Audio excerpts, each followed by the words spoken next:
This is the future we need to co create, which has the culture of peace ingrained in the education of every human being.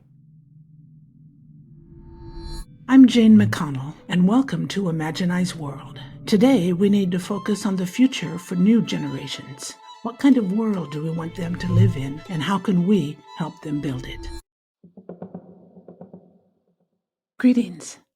Today, I'm with Mandar Apte, and we're going to talk about his journey in peace building and how he works to make a positive difference in people's lives. He tells us about running the GameChanger's social innovation program at Shell, which he did for years. He'll talk about the influence of Martin Luther King on his work, and he'll also talk about his film From India with Love, which you'll want to see if you haven't already. He'll also describe his unusual workshops, bringing together gang leaders, police officers, community leaders, and victims of violence. But I'll stop here so we can hear the details firsthand. Well, hello, Mandar, and welcome to Imaginize World. Thank you very much, Jane. Your work is inspiring, and I'm honored to be in this conversation with you. Well, I'm very pleased to have you in this conversation. I've looked at a lot of your stuff, and I'd be curious to ask you maybe a strange question to start off with. If you had to describe yourself in one sentence, what would you say? If I say, I know Mandar, he's a, what would you want me to say? Ooh, I've never been asked this question. Jane, I think I would like to be remembered as somebody who made a difference to people's lives in a positive way, especially in the midst of all the turbulence and chaos that we have in the world, and it's growing and might even grow. I would like to be part of the solution to enabling more harmony, more peace, more well being. And that is what I've held myself accountable for the last 20 years. And that's the trend line that I would like people to remember about me. In the work I've done preparing for this, I've been reading a number of websites, your website and other websites about you. And I would be interested in knowing what triggered your interest in peace building. I know you're focused on peace building. And how did that start? Some people might say, you're born with a karma that makes you come on this track of peace building, because most of the world is not involved in this kind of bridge building work. Although that's our aspiration, is wherever we go, we want harmony and peace and well-being. But what triggered me is, I think there are a few triggers. So the first trigger was when I was in 8th grade, ninth grade, 10th grade. I used to read the Hardy Boys. The Hardy Boys. Deep love with the Hardy Boys, Frank and Joe Hardy. And I swear to God, I really had the idea that I want to go to the United States and meet the Hardy Boys. I want to be like them. I want to solve crime. I want to be dynamic. I want to, help people get over their trauma, bring justice. Um, that was, I think, the most important trigger, and it unknowingly happens. Yeah. And then the next set of triggers were just going through the pain and misery of life. When I came as a graduate student to the United States, I realized that people don't know much about India, but there is a lot of curiosity. And I also don't know much about India. So, having born and brought up here, we are never taught about the culture and the civilization and the ancient wisdom. So that was the second trigger point, that why are people curious to know more about Gandhi, more about peace, more about the spirituality? But I don't know anything about it. So how can I be an ambassador of the, you can say, spiritual wealth of this country? So that was the second trigger, that I don't know anything. People want to know, but I don't know anything. The third trigger for me was meeting my current spiritual teacher, wisdom teacher. I met him 21 years ago in Houston, Texas. His name is Sri Ravi Shankar. He's a no nonsense guru, according to me. And he's kind of a rebel in that guru land himself. Instead of waiting for people to come to him at the age of 20 or 21, he decided to travel and take the wisdom of India across the world. And so when I met him, I was touched by his innocence and intellectual capacity. That combination, I found it a very deadly combination, because when I met him, I was working at Shell. And I had many people who were maybe intellectually 10 times smarter than me, but they had no humility, no empathy, no compassion. And so that is where I felt like, there can be a way to have both intellect and innocence. Very nice. And many triggers in life, went through a divorce, went through um, a crisis in my life.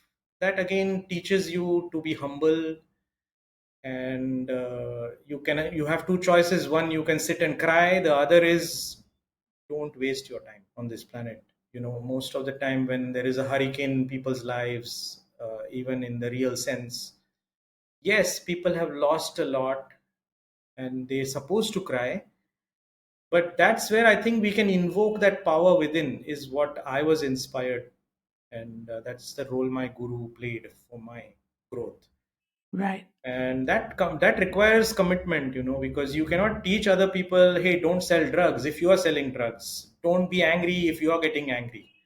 So that's Right. where you have to work on yourself a whole lot more if you want to be in this world of what they call peace building, harmony building. That still is work in progress, and the best litmus is your parents, because you cannot hide your true self from your parents, I like especially that. your mom, Yeah. especially your mom. So yeah, it's a lifetime commitment, and you can't fake it. I came across several different things in my reading. The film, of course, From India with Love, Cities for Peace, the Purpose Innovation Lab, and you mentioned to me the working group at the UN. And I'd like to talk about those things with you. I'd like for you to talk about them with me. What would the film be a good starting point? The film was definitely a starting point for this trajectory of my life. So, Okay, great. I was living a very comfortable life in a small oil company called Shell, where Yes. I used to work. I worked at Shell in Houston for 18 years. 18. 18 years. Right. Started as a petroleum engineer, but then got inducted into Shell's scenarios and innovation program called GameChanger. And that is where I felt, um, innovation is, anybody can do it, but nobody does it. We always think of Steve Jobs as the innovator, or the Right. iPhone as the innovation product, but it requires a mindset. It requires a mindset for being innovative and creative, and that is what was the boon in my life, is to be part of that ecosystem of innovation within the belly of the beast. Does that underlie the reason that you did the film From India with Love? It's a it's a powerful film. Thank you. I mean, everything we do is based on everything we have done. So it's like, things build up, and at some point of time, you end up becoming a filmmaker. That was never the plan. If you go back and ask me 20 years ago, what happened, Jane, is in 2016, when I was at Shell Game Changer, one of my best friends was abused at a gas station in Texas, and he was told at gunpoint to drive to the border. And that was the election year, right? The famous election year. And whatever we were seeing on television, that evening I felt had reached my home, my best friend. And so I started thinking about, how can I be part of the solution with my corporate innovation lens. And so I went to Barnes and Noble that evening. I picked up Dr. King's autobiography, and I was reading his autobiography, and suddenly a whole chapter of 30 pages I saw, where he had written about a pilgrimage to India that he had made as a young man. And that was a pleasant shock. Nobody had told me when I was growing up in India that young Martin Luther King Jr. had actually come to study Gandhi's teachings. And that evening, I had two insights. The first insight was Gandhi was dead. So when MLK goes to India, there is no physical Gandhi in India.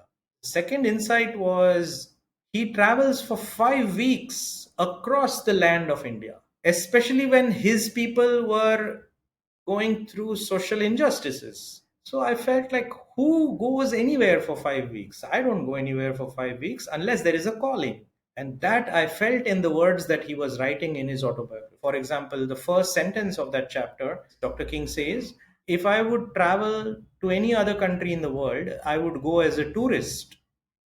Here I had come as a pilgrim. And he goes on and on and on in terms of how he was seeking, he was, making some insights and discoveries. And then there is a speech. I went on Google and searched for Martin Luther King in India, and there is a speech, a 3-minute extract of a speech that Dr. King gave 65 years ago on national radio in India. That touched my heart. So the book and this online research, and an idea came in my head that something happened there for him. Something has happened in India for him, because he became the torchbearer for nonviolence in the civil rights movement. He did, absolutely. He's that's his symbol. That's his symbol. And wherever he went, he spoke about this, from Montgomery prison, like everywhere. He's like a beacon of the Indian nonviolence that he had studied in his trip. So that is where I created a hypothesis. The hypothesis at that time was, it's the culture of India, it's the people of India, it's the wisdom of India that made that change, or that insightful experience for Dr. King, not a physical meeting with Gandhi, the person. So, if that culture, if that people, if that wisdom is still alive and throbbing, can it show a North Star to America today? That was the hypothesis that I created as a social scientist. The film was produced in 1 month since that day. 1 month. In 1 month.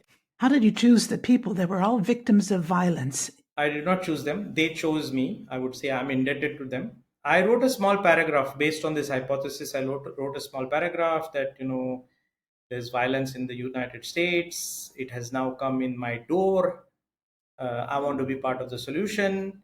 And my concept was, I want to take people from both sides of the gun, the perpetrator and the survivor, so that my work is not about the gun. And I want people from all different backgrounds, all different skin color, all different races, etc., etc. And I spoke to about 35 individuals who were on these two domains, the perpetrators as well as the victims. And within 10 days, the six people that you see in the film said yes, they would like to come. And so I paid for their trip, I paid for all their expenses, and I hosted them for 10 days. I didn't know a filmmaker. I just again dropped the seed, and 4 or 5 junior film crew boys from Bollywood said they would love to do it. And so it was like a hustle. I took a 1 month holiday. It's a miracle. It's a miracle. Many of the times, people used this, the film crew used to ask me, what's the shoot today? And I used to say, I don't know, just film from your heart. Whatever comes, we will take it, we will use it. So there are many scenes in the film that I wasn't even there. I was arranging the hotel for the next day, I was arranging transport. So I played many roles in that trip, including their guide, their teacher, the production assistant, and something, that I believe the universe supports or listens to you when you have a good idea, is my experience from that trip. I could not have made this on my own in 1 month. So there are many hands, invisible hands, that have helped. When I came back from this India trip, I told my boss at Shell what I had done in this 1 month. He said, I think it's time for you to leave and get out of your shell and do something bigger. That's what he said to you. Yeah, I mean, he is my mentor, philosopher, guide. I have a beautiful relation with my ex boss, and that's a very rare thing, especially in the corporate world. Oh yeah, very rare. Absolutely. Absolutely. Well, that explains part of the feeling I got in watching the film, because it somehow didn't seem like a film. It was like more of a happening. It Things is. were That's how it is. that Yeah, that is how. that's things were happening. And yes, they were strung together in a logical way, that there's the first part, there's the second part, and all that. But I never had the feeling that it was scripted, or that there'd been a rehearsal or anything like that. We had no And time. that's part of the power of it. These six people did not know each other. I did Right. not know them. So we were all together as, as pilgrims. Yes. And my editor, when she looked at the footage and she said, "Hey, where's the footage about you?" So I said, "Footage about me?" Because the only instruction I used to give my film crew is don't film me. Right. All my bit is in her living room. Ah, So, she interesting. said, "No, without your story, there is no other story. It's your story, why you are doing this, who are these people, and that weaves everything together." I've read a number of things about you, so my sources are not very well separated.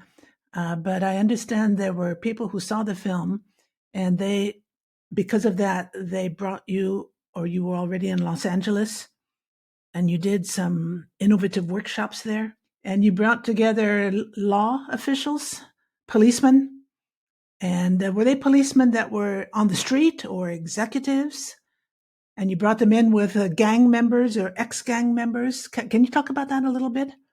Yeah, so two things happened when the film was produced. Number one, I could not work at Shell anymore, so I left my day job and I started thinking about the business of violence.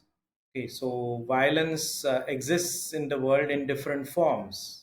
Could be girl trafficking, child trafficking, drugs, wars.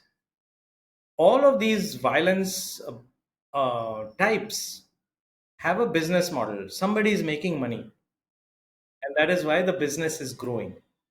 So I started thinking about, can there be a business model to promoting peace and happiness and compassion? Because that's the only way that business will also thrive, if there is a business model. I took my film for screenings in the gangs of Chicago, south side of Chicago, in prisons, in juvenile halls, and in communities where you can say there is a lot of darkness. Yeah, there's a lot of darkness. When these film screenings happened, people used to ask me, when is my next trip? So I brought 4 trips to India before the pandemic.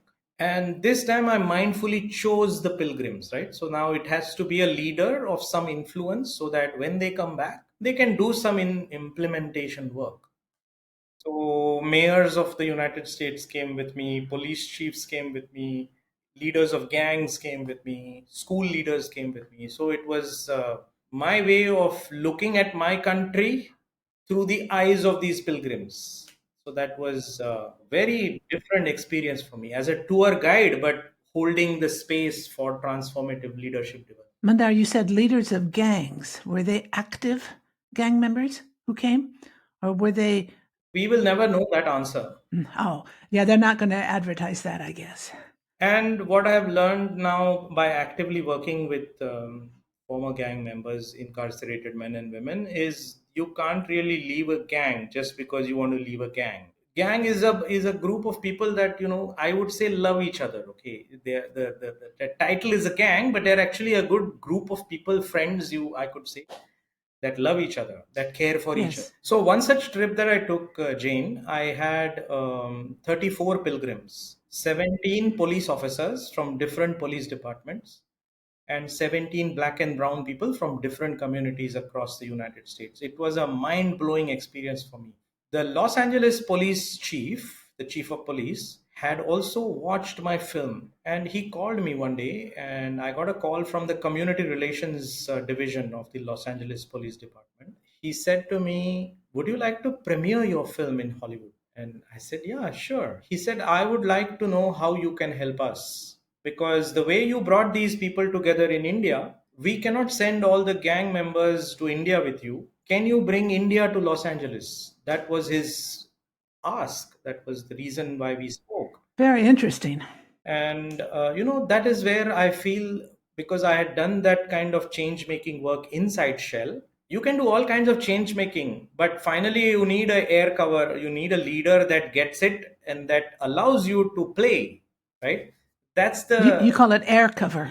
air cover. Yeah, you need that air cover so that you can play without being worried about your job. Because when you are playing, when you are doing innovative work, because it's bold, it's nobody has done it, there can be mistakes, right? There can be errors, sometimes even blunders. So if you don't have that air cover, we will not put the risk in doing that experiment, because at the end of the year you don't need a slap on your wrist and says, hey, you made a mistake, right? So that's what I call air cover. You need that protection to go do something. So that is what I felt in this chief of police. And we did this premiere screening.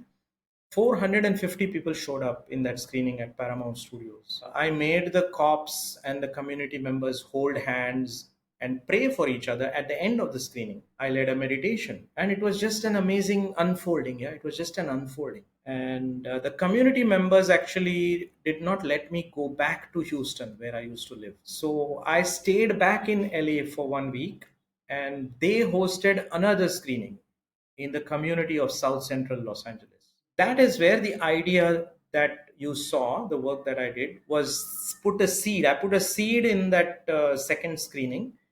Is, guys, do you want to be the change, or do you want to be in that traumatized environment for your life? Somebody has to step out, just like Dr. King did, and I can train you on how do you say trauma stops with me. Because my understanding of violence, especially gang violence, is I murdered you because your brother murdered my uncle, and whatever, your sister looked with my sister and they had a fight, like whatever, it's a perpetuating impact of trauma, and somebody has to say trauma stops with me, it doesn't go beyond me. So that is the program that I offered to the community members. And without their knowledge, I actually did the same pitch to the Los Angeles Police Department in the precinct, and I said to the officers that, policing in these neighborhoods cannot be easy. It is involving a lot of trauma, secondary trauma, maybe. It has many ripple effects on the life of an officer. So, would you like to join a workshop on healing yourself? And so I brought these two different groups. And then I brought a third group. I went to a local school. I went to the elementary school in South Central Los Angeles, and I told the principal of the school that, your community has trauma, the kids that come to your school have to have trauma. Can you allow me to host this workshop in your school and allow 6 or 7 parents and teachers to join? So yeah, she said yes. So that is where this first unfolding happened. It's perhaps the first time in American history that gang members, police officers, victims of gang violence are coming together in the spirit of healing themselves through breath work, yoga, meditation practices. And the second step is, can I train you as an ambassador of peace? That's what I wanted to ask you about, what the next step would be. I created an 8 week program. And at the end of 6 weeks, after doing a lot of this breath work, meditation work, mural paintings, discussions, at the end of 6 weeks, nobody had missed a class. Not a single person missed a class. So I asked them, was it a good use of your time? And yes, everybody said it was a good use of their time. I said, who has sold drugs? So many people raised their hand. So I said, guys, that means you know the art of selling. Can you help me sell peace? Whatever I have shared with you, if this was part of your elementary school knowledge, wisdom, teachings, life would have been different, wouldn't it? Can you now become a teacher? Can you become an ambassador? So that was the next 2 weeks of training, a certification where I trained again. Everybody came to those 2 weeks. And that's the video that we gave medals of honor to these people, certificates. The chief of police came. We got some primetime media coverage that day. I won't forget that day. The day changed my life. I did not come to the United States for doing that. I came for graduate school as a petroleum engineer. But yeah, the universe takes you places where you are needed. Many people now in India ask me, weren't you scared of these gang members? And I said, not even 1%. That thought even didn't come to me. I used to go with yoga mats at the middle of 9 p.m., 10 p.m., returning back, stopping at the Taco Bells. And this neighborhood is not a very safe neighborhood. So while teaching this workshop, I have heard gunshots. I have seen many things, but I did not have any fear. Something you talk about that I wanted to ask you about, you've touched on it already a little bit, because you talk about the two different sides, the perpetrators of violence and the victims of violence. And you have already answered my question about that. But that leads me to something that you either wrote or I read about you, where the subject is sustainable peace, because peace is not a question of, okay, everything is fine now, no more violence. Sounds good. But the idea of sustainable peace means that, well, what is said here in the article that I read is that it's common to consider external factors Yeah. as means of sustaining peace, things like civic developments and education and things like that, versus internal Yeah. resolutions that can make peace sustainable. Yeah, I mean, it has been my experience that unless there is healing and transformation within an individual, the triggers are everywhere that can trigger that trauma, that can trigger that behavior. Yeah. So no matter how much people say that, I will be good from tomorrow, or I won't be rude tomorrow, or it can even apply to behaviors like, okay, I'm giving up smoking. There are triggers enough that provoke you to go back to your original place of reference. So that's where I was coming from in writing that blog. Is most of the Western concepts of peace building, they are important, that okay, there should be no corruption, there should be systems in place, there should be access, there should be equity, but they ignore the human factor, that we are all born different. We are different from each other. We are human, but we are different. In By that, what I mean is, if somebody comes and blames you, the way you will react to it or respond to it will be different from the way I would respond or react to it. And that is because we have not paid enough attention to training our inner complex. And that is what I mean by inner peace. Is how do I bring peace on a daily basis?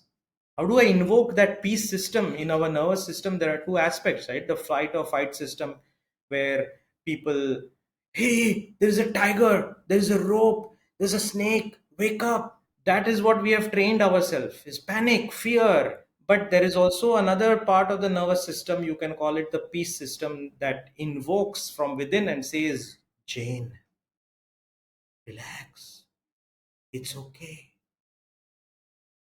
That training is what is missing today in the world. Do you find certain cultures or countries, do you find them quite different in the way they react and handle violence? I know it requires I don't want necessarily a very specific answer, but do you see differences? I mean, the United States, we all see the gun violence every day, every day. It's unbelievable. And I don't live in the United States. I haven't lived there now for 50 years. I've been in France. But I'm American French, and I still identify with America very much. And I see certain things on the news that just astound me, that it continues to be allowed to happen. And I personally think the gun policy in the United States has a lot to do with it. The gun policy in France is very different. That's my only two cultural experiences I have truly lived, that I can talk from personal experience. But I saw somewhere that you wrote, it's not a question, the gun violence, you don't deny it, but you simply are saying that that's not the real problem. Do you believe that? Yes, completely. I believe that completely, that the training that is missing in all kinds of educational programs. Now I'm talking about engineering education, MBA education, police trainings, right? All different types of education. The missing link is, how does one healthily deal with managing emotions? So, for example, let's take an example of a police officer, right? And these are brave human beings. This is a brave job. It's not an easy job. They come to the force to serve. They want to serve their community. They want better safety, better well being for the neighborhoods, right? That's why they are serving. This first step itself is an act of bravery, right? They are brave individuals in this role because of whatever system of their own force, the city politics, or it could be violence outside, or it could even be violence in their own home. Maybe they have a relationship crisis, right? Whatever these pressures are, there is a coping point for every individual. Up to a certain point, people can say, okay, I can take it, it's okay, it will pass, right? When that pressure point is crossed, that is where the negative emotion makes a slave out of you. You may speak some bad words, you may use your hands to do some action, and that is where we have been not trained. We have not been trained on how to handle anger, how to handle frustration or depression or anxiety. That training is the missing link between a good police officer and an average police officer, a good nurse and an average nurse, a good leader and an average leader. Do you think, Mandar, can that start with children in school? Is there a way that education can be changed or it can include something? And I'm not thinking just meditation, I'm thinking something that is interpreted as a subject of study in schools with very young children. It has to. I think that is where, organizations, city governments, even the UNESCO need to think about, okay, how do you create a culture of peace, a mindset of peace from the very beginning? If you ask a person in a school, like whatever, eighth grade or 10th grade, high school, hey, how many friends do you have? We'll count on our fingers. That's horrible. Like, if you are not able to give this child the tools and wisdom to be friendly with the whole class, how do we expect this person to go out there and be friendly with the whole world? Yeah, very good point. What about younger children? What about 6 years old, 7 years old, when they're just sort of beginning to enter the society of that we've created? Actually, even younger, like 2 3 year olds are in the world now with these gadgets. They know everything about the world. No, I think you bring up a good point. This is very important, and that is where the focus of the UN group that I'm privileged to be part of, which is looking at how do you invite the private sector to invest in youth-led peace building. How can we train the youth to solve conflict, to learn how to agree to disagree? When you become an elderly person, okay, then you can say, hey, come on, it's okay. Life will teach you, relax. Do you want to wait till you become this wise adult? Or does this maturity, this wisdom need to be taught in the classrooms? That peace building needs to be redefined. It's not just peace building is valuable in conflict regions in the world, but perhaps in every home. I think that is where the rewiring needs to start, of looking at violence that we create even in our own mind, thinking bad about somebody. So that is where I feel like, as a futurist, which I put you in that bucket of the futurist, uh, this is the future we need to co-create, which Yes. has the culture of peace ingrained in the education of every human being. Doesn't matter what study or field of study you are in. On the website Imaginize World, I quote Chen Shifan, the Chinese science fiction writer who was actually my first podcast guest about 6 or 8 months ago. And he has a sentence. I haven't got it exactly, but the idea is before you can create something and build it, you need to be able to imagine it. And in his podcast, he talks very much about imagination. And imagination is not a mental activity. And he describes it much better than I can, how it comes from within the person.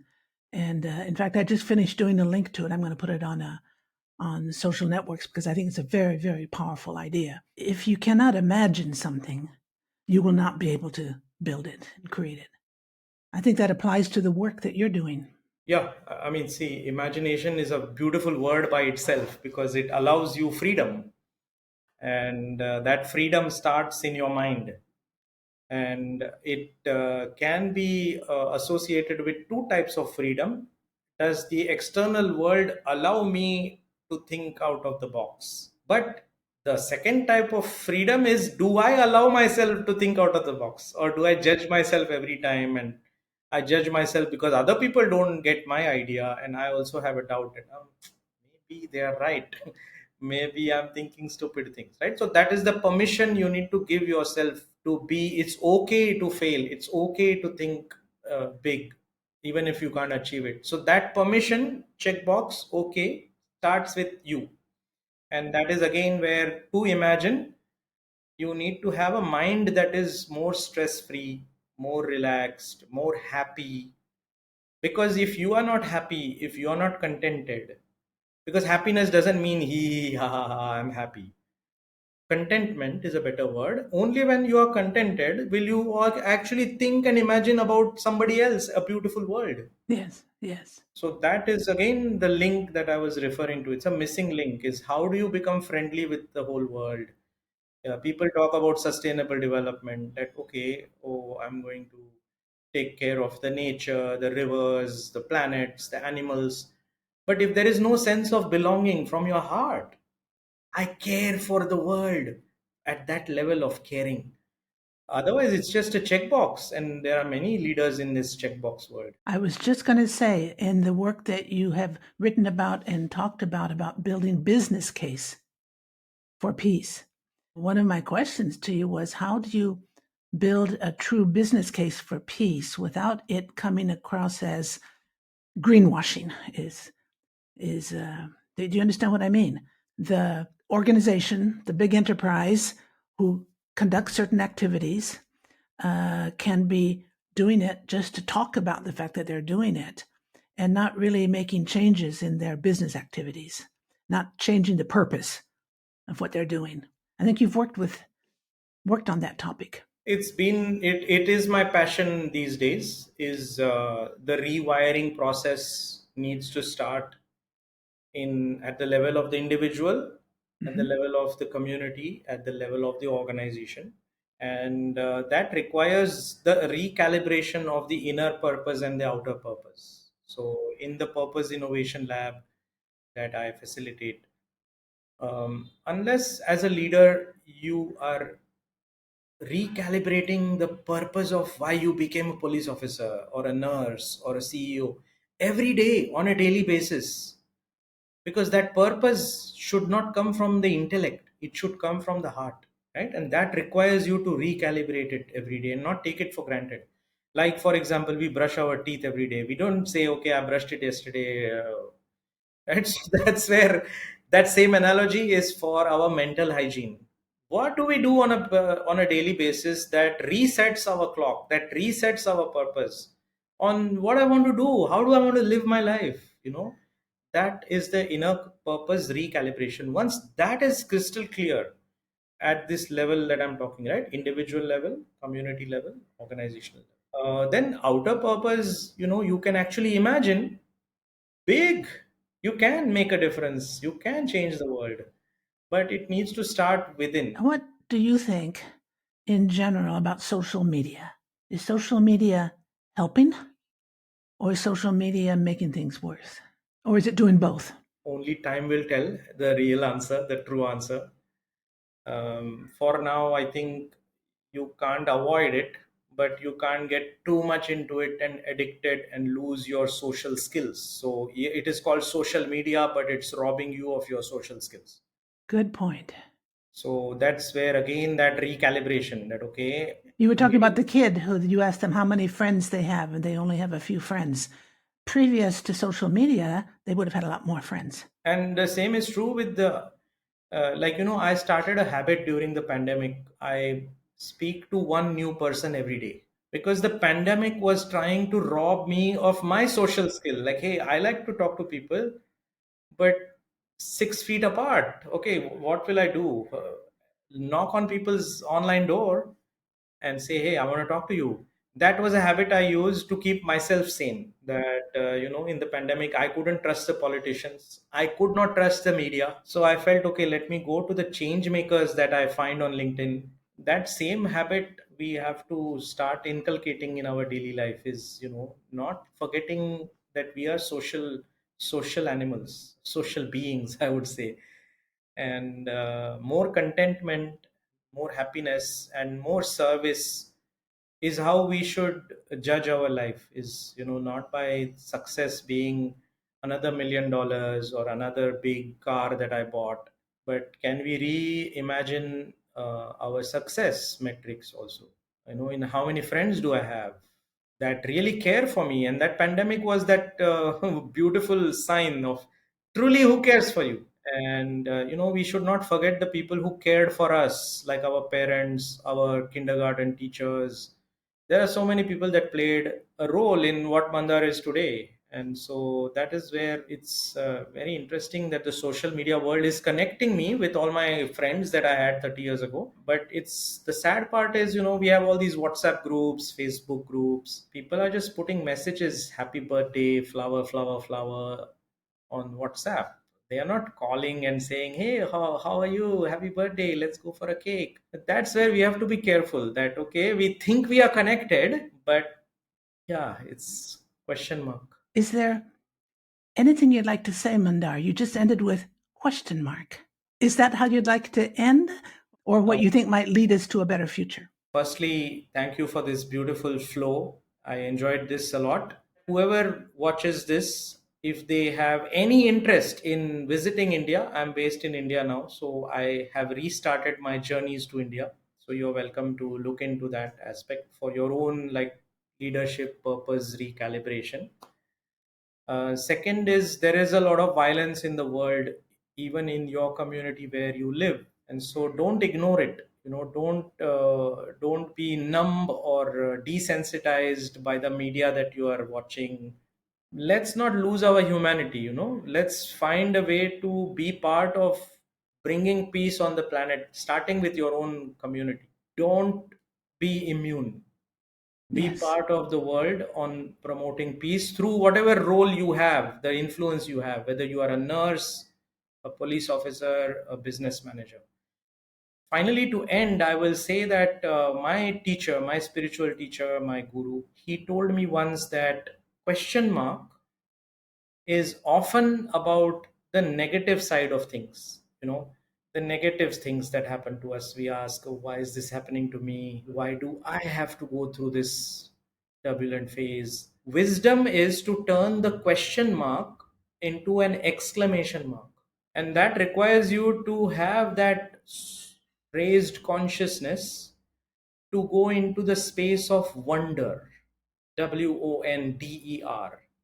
That is where questions go away and wonder comes. Imagination is activated. When you smell a rose, why the hell is the rose smelling so good today? We don't ask that. So, that ability in a leader to turn a question mark into an exclamation mark shows the maturity of that leader, shows the maturity of that person, because there are so many things that you can ask questions about. So, I will leave you with this wonder mark. That's wonderful. Thank you so much, Mandar. This has been a great conversation. And thank you very much.